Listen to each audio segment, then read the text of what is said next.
నమస్తే, welcome to Andhraprabha TV. నేను సౌజన్య. Senior నాయకులు బుచ్చయ్య చౌదరి గారు ఒక ప్రెస్ మీట్లో కొన్ని కామెంట్స్ చేశారు. అందులో ఆంధ్రప్రదేశ్ ముఖ్యమంత్రి గారి గురించి అండ్ ఉప ముఖ్యమంత్రి గారి గురించి కూడా ఏ నాయకులు కూడా మాట్లాడకూడదు అనుకుంటున్నాము, అదే ఫాలో అవుతున్నాము అనేటువంటి ఒక లైన్ కూడా ఆయన వ్యాఖ్యలు కూడా చేయడం జరిగింది. మరి ఈ అంశానికి సంబంధించి వారి విశ్లేషణని, వారి అభిప్రాయాన్ని మనతో పంచుకోవడానికి ఈరోజు మనతో పాటు సీనియర్ జర్నలిస్ట్ కిరణ్ గారు ఉన్నారు. వారితో మాట్లాడదాం. నమస్తే కిరణ్ గారు. నమస్తే అండి. తెలుగుదేశం పార్టీకి సంబంధించి ఆయన బుచ్చయ్య చౌదరి గారు ప్రెస్ మీట్లో కొన్ని కామెంట్స్ చేశారు. అంటే ప్రభుత్వం ఇన్ని రోజులు ఏం చేస్తుంది, ఎలా చేస్తోంది, పాత ప్రభుత్వం ఏం చేసింది, ఇవన్నీ ఆయన వివరిస్తూ ఈ మాట కూడా మాట్లాడడం జరిగింది, ఉప ముఖ్యమంత్రి గురించి అండ్ ముఖ్యమంత్రి గురించి. సో ఇప్పుడు మనము ప్రేక్షకులకి ఏం జరిగిందో, ఆయన ఏం మాట్లాడారో స్పష్టంగా వినిపించిన తర్వాత మనం చర్చించుకుందాం. ఒకసారి నేను ఆ వీడియో వినిపిస్తాను. చంద్రబాబు గారు ముఖ్యమంత్రిగా ఉన్నంతకాలం ఆ ముఖ్యమంత్రి గురించి రెండో ఆలోచన ఎవరో చేయడం అనవసరం. Very clear. చంద్రబాబు నాయుడు గారు ముఖ్యమంత్రిగా ఉన్నంత కాలం ఆ దాని మీద చర్చ అవసరమే లేదు, వెరీ క్లియర్ అన్నారు ఆయన. అంటే ఆయన ఉద్దేశం ఏంటంటే చంద్రబాబు నాయుడు గారు ఆరోగ్యంగా యాక్టివ్గా ఉన్నంత వరకు ఈ కూటమిలో చంద్రబాబే ముఖ్యమంత్రి అభ్యర్థి. ఈ అంశాన్ని పవన్ కళ్యాణ్ గారు కూడా చాలా సందర్భాల్లో చెప్పారు. అసెంబ్లీ వేదికగా పవన్ కళ్యాణ్ గారు చెప్పారు, ముఖ్యమంత్రిగా 10 ఏళ్ల పాటు మీరే ఉండండి, కేవలం మిమ్మల్ని మీరు ఆదేశించండి, మేము పనిచేస్తాం, ముఖ్యమంత్రి గారు మీ విజన్ మేరకు మేము పనిచేస్తాం, నేర్చుకుంటాం అన్నారండి. ఇంతకు మించి ఎవరండి చెప్తారు? నేర్చుకుంటాం, మీ దగ్గర మేము నేర్చుకుంటాం, you are a visionary leader, అనుభవం ఉన్నవాళ్ళు, మీరు ముఖ్యమంత్రిని ఉండడానికి అర్హులు, కాబట్టి మీరు 10 ఏళ్ల పాటు ముఖ్యమంత్రిగా మీరే ఉండాలని నేను కోరుకుంటున్నాను. ఇంకా ఒక పార్టీ అధ్యక్షులు, ఈ కూటమిని గెలిపించిన కీలకమైన వ్యక్తి ఆ మాట అన్న తర్వాత ఇంక దాంట్లో వివాదాలకు తావులేదు. అదే అంశాన్ని నేను చెప్పారు. ఇంకో కీలకమైన అంశం ఇక్కడే ఉంది. ఉప ముఖ్యమంత్రికి ఆ రోజున ఒక అంగీకారంలో పవన్ కళ్యాణ్ గారికి ఒక్కళ్ళకే ఉప ముఖ్యమంత్రి ఇచ్చారు. అదంతా కొనసాగుతుంది. మధ్యలో అనవసరమైన వివాదాల్లోకి వెళ్ళడం నాయకులకి ఎవరికి మంచిది కాదు. ఒక అంగీకారం ప్రకారం ఒకళ్ళకి ముఖ్యమంత్రి పవన్ కళ్యాణ్ గారికి ఇవ్వాలని అంగీకారం అయిందని చెప్తున్నారు. ఉప ముఖ్యమంత్రిగా సాల్ డన్, అంతే, చాలా క్లియర్గా చెప్పాడు.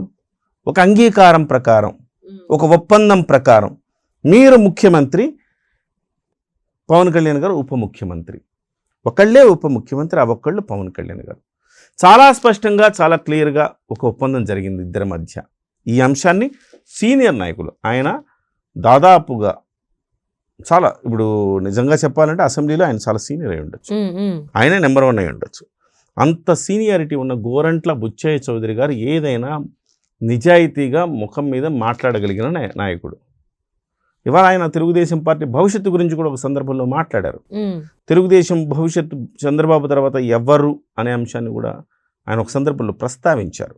సో ఆయన ఏం భయపడ్డు, ఆయన వెనక్కి తగ్గే మనిషి కాదు. ఇప్పుడు ఆయన కొత్తగా ఇవాళ చంద్రబాబు గారు మెప్పో, లోకేష్ గారు మెప్పో పొంది మంత్రి పదవులు అనుభవిద్దామనుకునే నాయకుడు కూడా కాదు ఆయన. సో ఆయన చాలా క్లియర్గా చెప్పారు. సో అలాంటప్పుడు ఈ వ్యాఖ్యలు చేసి వివాదాలు సృష్టించద్దు, ఎవరు కూడా, ఏ నాయకుడు కూడా వీటి మీద మాట్లాడద్దు అన్నాడు చాలా క్లియర్గా. మరి ఈయనకున్న ఆ విజ్ఞత మిగతా వాళ్ళకి ఎందుకు లేకపోయింది అనేది ఇక్కడ ప్రశ్న.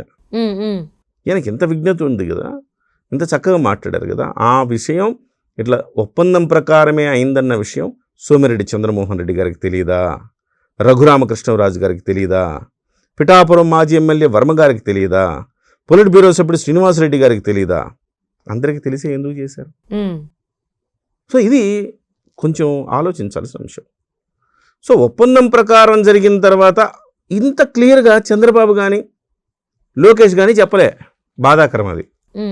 చంద్రబాబు నాయుడు గారు ఆ రోజు ఆ స్టేజ్ మీద పొలిట్ బ్యూరో సభ్యుడు శ్రీనివాసరెడ్డి గారు ఈ అంశాన్ని ప్రస్తావించినప్పుడు, ఇలాంటివి మీరెప్పుడు ప్రస్తావనకు తీసుకురాకండి, కూటమిలో ఒక సహృద్భావాన్ని ఉంచాల్సిన అవసరం ఉంది, పవన్ కళ్యాణ్ గారికి ఉప ముఖ్యమంత్రి పదవి అనేది మనం ఒప్పందంలో భాగంగా ఆయనకు ఉప ముఖ్యమంత్రి పదవి ఇచ్చాము, ఆయన ఒక్కళ్ళే ఉప ముఖ్యమంత్రి పదవి, దీంట్లో ఎలాంటి చర్చలకు తావులేదు అని చెప్పి ఉండుంటే బహుశా ఆ తర్వాత స్పందించిన వర్మ గారు కావచ్చు, సోమిరెడ్డి గారు కావచ్చు స్పందించకపోయి ఉండేవారు.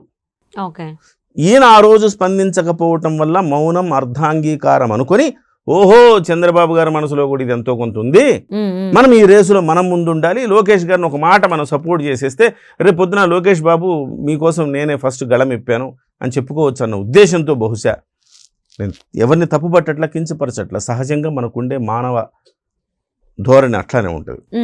ఆ రకంగా ఆయన మాట్లాడారేమో అనిపిస్తుంది నాకు. సో ఈ వివాదం అంతా కూడా అక్కడితో ఫుల్ స్టాప్ పెట్టాల్సిన వివాదానికి కొంత ఆయన మౌనం వల్ల కొంత కొనసాగింది. ఇవాళ గోరంట్ల బుచ్చయ్య చౌదరి గారు చాలా క్లియర్గా చెప్పారు. ఈ మాట లాస్ట్ టైం లోకేష్ గారిని అడిగినప్పుడు లోకేష్ గారు కూడా చెప్పి ఉండొచ్చు, ఎస్ అండి ఇది ఒప్పందంలో భాగంగా పవన్ కళ్యాణ్ గారికేనండి, దీంట్లో చర్చ వద్దు అని చెప్పి ఉండొచ్చు లోకేష్ గారు కూడా. వాళ్ళు ఎవరు చెప్పలేదు, ఈయన మాత్రమే చెప్పారంటే దీని మీద కూడా ఒక క్లారిటీ ఇవ్వాల్సిన అవసరం ఉంది. అధిష్టానం, తెలుగుదేశం అధిష్టానం కానీ జనసేన అధినేత కానీ దీని మీద ఒక క్లారిటీ ఇవ్వాల్సిన అవసరం ఉంది. ముఖ్యంగా తెలుగుదేశం పార్టీ నుంచి రావాలి క్లారిటీ. చర్చలు వద్దురా బాబు, ఇంకెప్పటికీ 5 ఏళ్ల పాటు పవన్ కళ్యాణే ఉప ముఖ్యమంత్రి, చంద్రబాబే ముఖ్యమంత్రి, 10 ఏళ్ల పాటు చంద్రబాబు ముఖ్యమంత్రి అని చెప్పాడు. నెక్స్ట్ టైం కూటమి గెలిస్తే కూడా చంద్రబాబే ముఖ్యమంత్రి, అందులో ఎటువంటి డౌటు ఎవరికి సందేహాలు అక్కర్లా. సో ఇవాళ గోరంట్ల బుచ్చయ్య చౌదరి గారిని మనం అభినందించి తీరాలి. ఆ మాత్రం ధైర్యంగా వచ్చి ఈ యొక్క వివాదానికి ఫుల్ స్టాప్ పెట్టినందుకు ఆయన మనం అభినందించి, అది కూడా నేను అనుకోవడం విలేకరులు అడిగినటువంటి ప్రశ్న అన్నట్టుగా అనిపిస్తుంది. ఇదేదో ఆయన ఒక 4-5 రోజుల క్రితం కనుక చెప్పుంటే ఇంకొంచెం బాగుండేది అనిపించింది నాకు. సో ఒక క్లారిటీ అయితే ఇచ్చారు. అంటే ఈ ఇన్ని నెలల్లో కూటమి ప్రభుత్వం ఏర్పాటు అయిన తర్వాత అసలు ఏ విధంగా గవర్నమెంట్ పనులు చేస్తోంది, ఏం సాధిస్తోంది, ఇవన్నీ కూడా ఆయన ఎక్స్ప్లెయిన్ చేస్తూ విలేకరులు అడిగిన ప్రశ్నకి ఈ విధంగా ఆయన సమాధానం చెప్పినట్టుగా అర్థమవుతుంది. బట్ దీని మీద జనసేన నాయకులు కూడా చెప్పలేదు ఈ అంశాన్ని. ఒప్పందం ప్రకారం మా నాయకుడు మాత్రమే ఉప ముఖ్యమంత్రి అనేది వాళ్ళైనా కోట్ చేసుకోవచ్చు, వాళ్ళు కూడా గట్టిగా ఎక్కడ కోట్ చేయలేదు. వాళ్ళు కూడా ఏంటంటే మనం ఏం మాట్లాడితే ఏమొచ్చింది ఎందుకులే అన్న ఉద్దేశంతో వాళ్ళు కూడా అట్లా స్తబ్దుగా ఉండిపోయినారు. Thank you so much Kiran garu. Thank you అండి, థ్యాంక్ యూ.